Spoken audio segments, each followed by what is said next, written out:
Hi, this is Dennis with Second Chance Tackle. Our fishing reel that we're going to work on today is a Penn 210. The 210 is, well, it's the 209 level 1 reel on steroids. It has a bigger gear system to it, and it also has ball bearings on each side. So it's almost like a Penn Jigmaster with the ball bearings and a level line drive. So we're going to show you well, how to tune this one up, because right now this one is very hard to turn. John sent it in and said, well, it's been a while, needs a tune-up. It looks like it's in nice condition, but it's free spool's nice, but doesn't turn nice. That's usually a sign of bad grease. Well, we'll see. We'll show you how to take this reel apart, how to service it, how to keep it fishing for a long time to come. Well, if you like these types of videos, I want to encourage you to subscribe and hit the notification button. That way you'll see what I'm working on, when I'm working on it, and you'll be able to see whether that's a video that interests you. I work on all kinds of fishing reels, saltwater, freshwater, all kinds of reels in between, and well, you might just find one that you'd like to learn a little bit more about. Something's going on with this reel, because this spacer here should be down low. So my guess is we probably have drag washers that are out of the stack. There's ear washers that belong in a slot in the groove of the main gear. When those fall out, you don't have any spacing like this. Well, that's just speculation. Let's find out what the real cause is. We're going to see if we can advance this line guide a little bit. As you can see on this side, it's spinning free. I like to put that line guide over on the right hand side so that when I remove the screw on this side, we'll be able to just bring that over and out. Let's go ahead and do that. When I take my pieces and parts off, they go into a parts tray.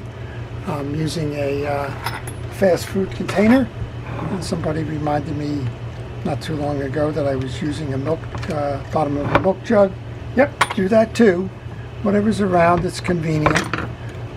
I do suggest that you find a way to organize your pieces and parts so that as you remove them, it's not an afterthought of what you're doing with them, but rather it's well, it's an idea that you're going to have about where they belong, where to go for them, and the sequences that they were in when you took them off. I've heard a couple of comments come in when somebody suggested that maybe the best organization scheme is an egg crate. Yep, that could be it too. They like the idea of the egg containers, because the egg containers have all those little pockets, and you can organize by sub-assembly where the individual eggs are. Well, one of the things you want to notice when you take those screws out is that the two screws in the wider portion of this are longer than the three screws that you remove from the other side. And well, that's important when it goes time to reinstall. All right, let's see what's going on here now. We were able to remove that. We'll remove the spool. Going to remove the line guide. It kind of was going to remove itself. And when you're on the back side of the reel, you want to check, make sure that the teeth on this idler gear, that's the plastic piece here, are all there and they're not destroyed or chipped or broken or worn, because you won't get a good line guide drive if that's the case. These seem to be working fine. This reel may or may not have been cleaned recently. I'm just going to use a little rod and reel cleaner on it. I don't see any signs that it's in particular poor state of repair or dirt, but it doesn't hurt. I'm going to put that on a kitchen scrubby. This has got some interesting wear on it, so I'm thinking somebody may have used something to dull the finish. I think by this point these reels were made with brushed nickel as opposed to a chrome finish, and an abrasive like a steel wool will wear down that plate. All right, we'll just use that. I apologize for my voice for some reason. Very dry today, but we will soldier through this. Okay, all of that is cleaned up. Next, you want to test that bearing. Now, we've tested it. We showed you that the bearings are running fine. You can take like a screwdriver, put it in the center of the bearing, and just turn it. Make sure that it turns free and easy, and that you're not seeing the rest of it turn. Once you do that, I oil bearings, so I'm going to use a fishing reel oil, and we'll just set that aside. Check the spool. The spool is pretty clean all around. There's a little bit of old grease here, but it's funny when you look at the initial thoughts, you say dried grease, then you put it in free spool, and most of it is running free, so there's something else going on there. We'll figure it out. Okay, we just a little bit of grease onto the spool shaft on both sides. I'm going to put that into the carrier, and that doesn't need to go into your parts tray. That's big enough that you're not going to lose it, and it's only 2 pieces. Next up, we have to remove the trim ring, and yeah, you can see evidence now that there was some kind of an abrasive used to clean this in the past because of the scoring on that. It's okay, but I try to keep the reels in as best condition as I can. Trim ring is off. The spacer that we were talking about before here, that's off. I'll put that into a parts tray. And there's only 4 screws left now. You can see the difference between this and a 209 if you are familiar with the 209, which is the lower speed reel. And it's all about this big gear here. That gear, I believe, is the same gear as the Penn Jigmaster and accepts the same drag washers. Well, let's take this off. To remove the bridge, there's 4 screws. The top 2 are partially threaded. The bottom 2 are fully threaded, or should be fully threaded. In this one, you may have the anti-reverse dog on the bridge, and if it is, then they may use this partially threaded piece again. Once you feel them disconnect, I like to cup my hand and let the bridge fall through the side plate and then pick the side plate up.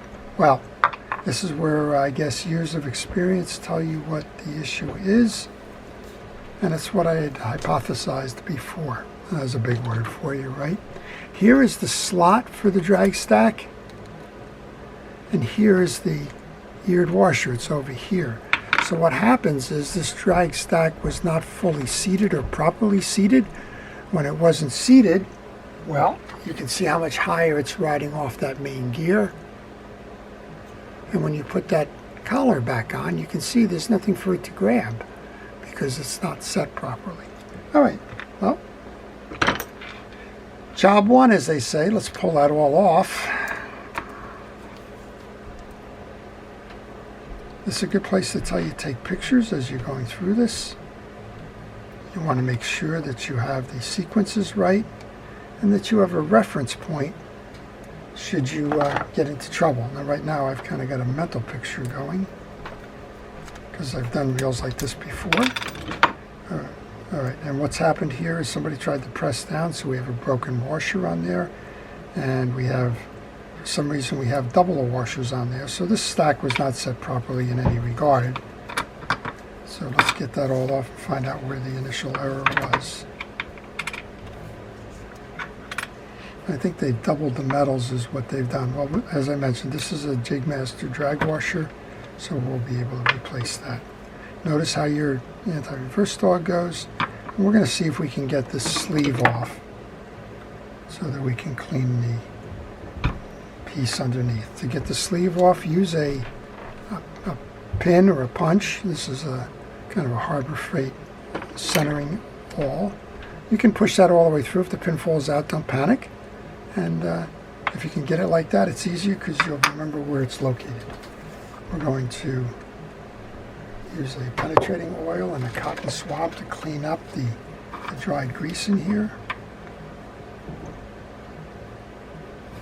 And these are the kind of an interim washer that Penn had out there. This is a hard washer. You can see it will snap if you just hold it like that.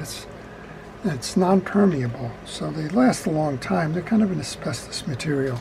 They no longer make those, so I'm going to substitute the Penn HT100 washer for the other two, and you can keep using the other two. Not a big issue, but you won't find that as a replacement. Okay, clean all of that dirt that was in the pieces here. Then go ahead and find a fishing reel grease. I'm going to use Penn Precision reel grease for this. If you're just servicing a few reels, they come in a convenient pack. I think it's 2 ounces of grease and 1 ounce of oil, or the other way around. That's plenty for a lot of reels, and you don't need to go buy the 1 pound container, but if you're working on a lot of reels, then go ahead and get the bigger container. That's a hard washer that goes between the main gear. Doesn't need to be serviced. Again, it's not permeable. Pull your anti-reverse dog back, bring the collar over, and then you can release that and push in to reset that pin. This one went in pretty easy. That pin needs to rest behind that ridge. If you don't put it behind the ridge, well, it's not going to seat properly, and we're not going to be able to get the main gear over.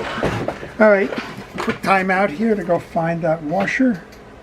While I'm doing that, I want to encourage you to subscribe, to ask questions. I was going to say subscribe, but I already asked you to do that. But go ahead and do that again if I was unclear about it. And now I'm just going to test, make sure that's the same washer.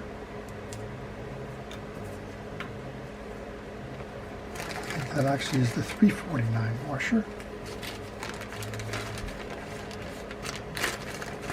Well, if you have a question on this reel or any reel in particular, just leave it in the comments section. I will try to answer those for you and hopefully guide you back the other way. Well, it looks like, surprisingly enough, I have one of the older washers, I think. I do. All right, well, we'll keep it original then.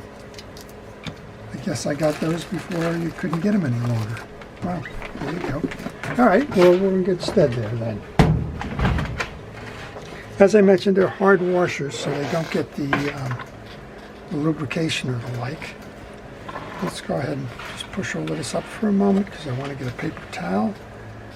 Then I want to get a brush. You want to pull through the teeth of that main gear. There's a lot of old grease in here.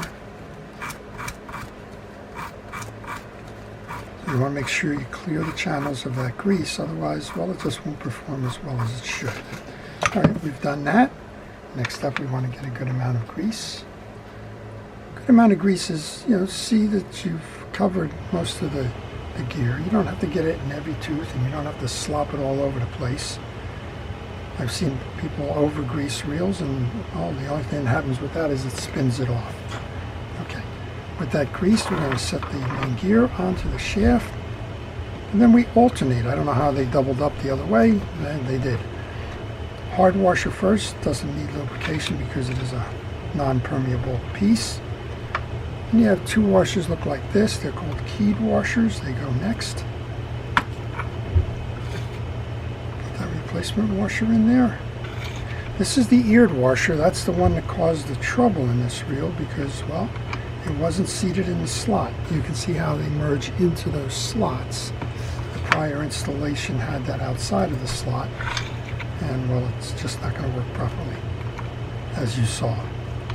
Put the top washer on now, the last 3 keyed washers, and the cap washer on. Now when we put the spacer on, you're going to see there's a lot more space here for that star adjuster to hold. Okay, get this out of the way for a moment. And we do want to take care on the inside now, because we still have a couple of parts in here. Let's remove them. Push down on the pinion gear and yoke. Then you can remove the jack, which has got some more grease on it. Then the pinion gear and yoke, and the 2 yoke springs. Now we can clean the case. There's a little bit of dried grease in the bottom, so I'm going to use penetrating oil to soften that. Wipe that all up. The rest of the case is clean. You want to do a couple of things here. A little bit of oil behind the eccentric. This is the eccentric, and you'll notice there's a little groove back there. So put a shot of oil in that. Do the same thing we did before with the bearing. test it, make sure that it runs nice and easy, and then put some oil in there. We can reset the yoke springs into the cavity now. I didn't put these into the parts tray simply because I knew they were going right back in. Yeah, there you go. That's one of the fully threaded screws. Should have another one there. Let's take those out. There's some grease on the yoke, so let's clean that up. If you can use a paper towel to get rid of the grease, use that. You go with the least abrasive methods first. Now we want to take the pinion gear and do the same thing that we did with the main gear. Get a hard bristle brush, pull through the teeth, make sure that they're all nice and clean and clear. Inspect them. You don't want to see bends or chips in this. And then we can take a moment to grease this assembly. A little bit of grease onto the shoulders. Put the pinion gear back in. And to use that term again, a good amount. Just like that. Once you've done that, clean off your jack assembly. The old grease is off of that. And we can reinstall that. Take your yoke and your pinion gear, center it over the holes in the spring. Push down. Take your jack. Locate that center stud. Seat it and make sure that this ramp here has got this stud on the other side of it. With those two done now, you can go ahead and install the bridge. Now I suspect maybe that ear washer fell out because somebody tilted it over, so do it this way. Keep it level, push it in straight. Try not to tilt forward on that main gear, otherwise you may dislodge that piece. You have a nice solid snap there. Make sure that the holes are aligned, and we can reinstall the bridge screws. The two fully threaded screws go below, so I'm going to start with one of those. The partially threaded screw goes above. So I'm going to alternate now. I'm going to kind of do an X pattern here. Put the partially threaded screw through the spring on the other side. And that screw is partially threaded so it doesn't catch on the coils of the springs. And then the fully threaded one below where there is no spring.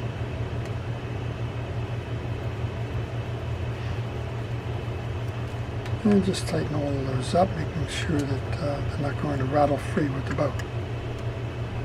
Boat vibrations cause those to shake a lot and often loosen. Just a little bit of grease onto the face of the jack. That's going to slide into the metal part of the bridge here. Give it a turn. Well, that certainly is turning a whole lot easier, isn't it? Okay, gear spacer goes back in. On the back side of this, we want to, well, probably knock that spacer out again. We want to take this and set up the side plate.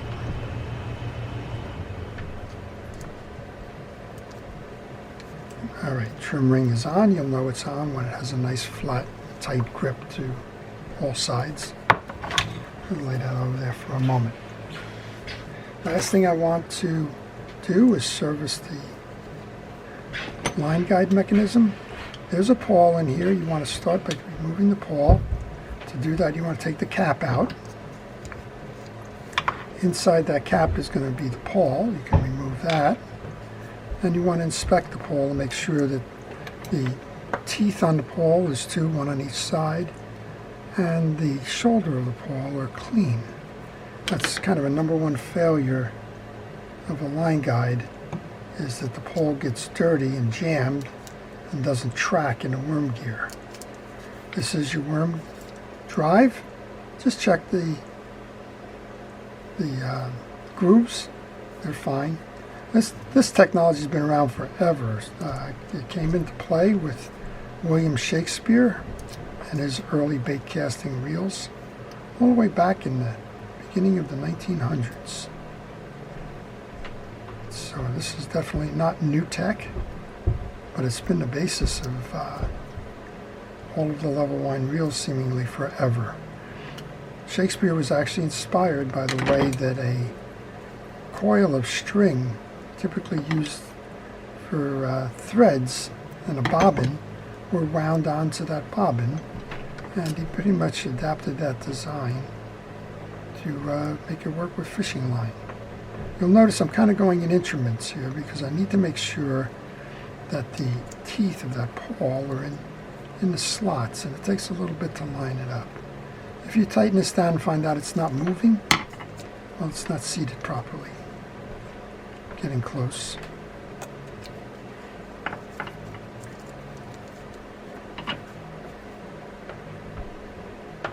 So just be patient with that. One more turn and I think I have it. But you'll see I'm just kind of playing with it. There you go, we have it now. And then once you have it, you can put a little bit of oil into the grooves. I use oil, I don't use grease. To me, grease traps a lot of the dirt and the debris and the like. And, well, becomes abrasive. All right, let's set this up then. We want the shield. I'm going to turn on that inside of the shield there.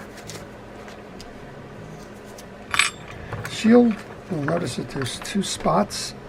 There are holes, one on each side of the drive. Both pieces. I knew that piece was coming out. And that's where this shield is going to go. The shield has got a high side and a low side. The low side faces out. And it's going to go like that. Before I do that, I want to just center this on the reel. I'm going to start one of the screws on the other side. It just helps me to stabilize that line guide when I go to put it in. That way I'm not dealing with a spinning side plate.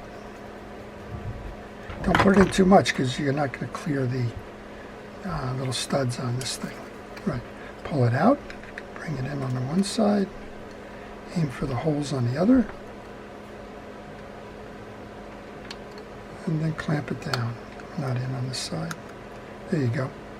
Now what you can do is you can go back to that partially started screw, tighten that down, and that will hold that line guide from popping out. I'll take a second one. Now these are the shorter screws. Remember, the two long screws go here. So let's get this one in closer to the line guide.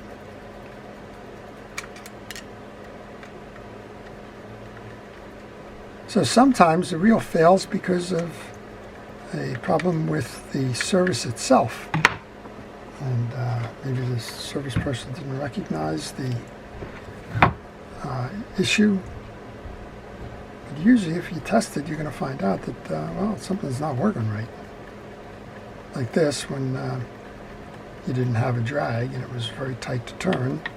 And I suspect you should know that it's that's not normal. Okay, here we go. The two long screws go in the bottom. They line up with that reel seat.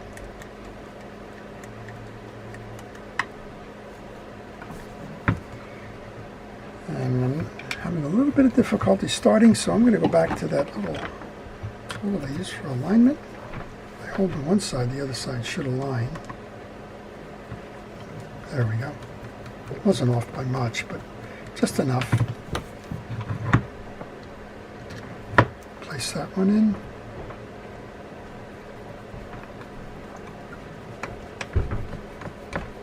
Now we can take our line guide through the hole.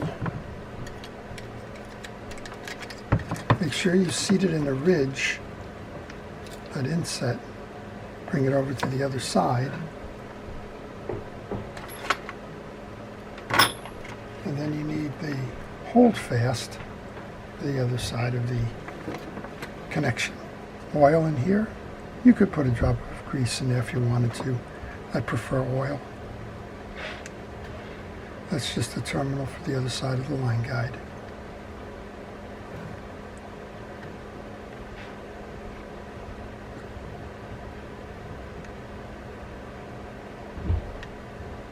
I'm trying to get this seating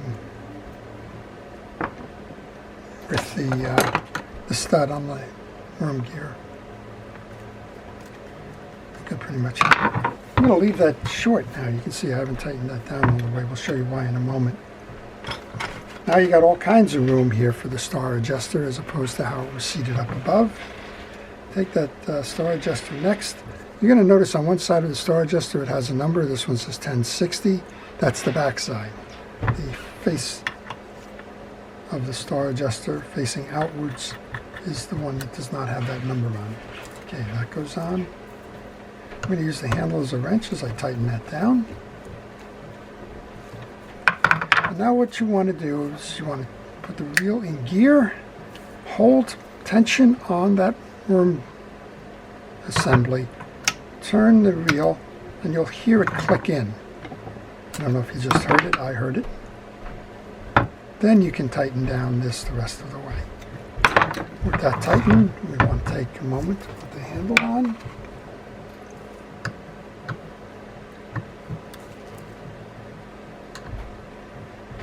Start these by hand so you don't cross-strip the threads on the inside.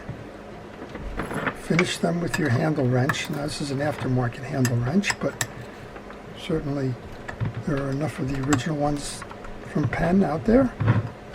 You don't need to run out and get this one. Again, if you work on a lot of reels, you might want it. It's a little thicker and a little bit longer for leverage.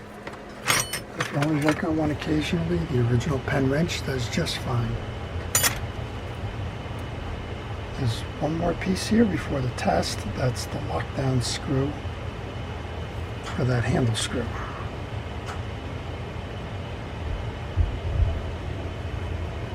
Okay. So we found two things. We found a broken drag washer inside and a drag system that didn't have any adjustment. We noticed that the cause of that was the misseating of your eared washer. And now I just took some of the tension out of that spool. That spool should have a little bit of side-to-side movement, but not a lot. Let's start there. Going to free spool, spin. Well, I over-tightened it just a little bit. So, there we go. Okay. Now you have that adjuster on both sides. So what you can also do with these, well, you don't have it on this side. I'm sorry, I'm thinking of the other wheel. If you have it on both sides, you can judge the side-to-side placement of the spool as well. In this case, we don't have that. Let's give it a try. Well, that certainly is a whole lot easier, isn't it? Turn it by the finger. Check your drag, make sure it's holding. It certainly is. Well, that's kind of it. When you're done with it, take a moment to back the drag off. That way you don't risk damaging them, and you prolong the life of those drag washers. So that's the Penn. It's the 210. It's very different than the 209. It's the 209, as I said, on steroids.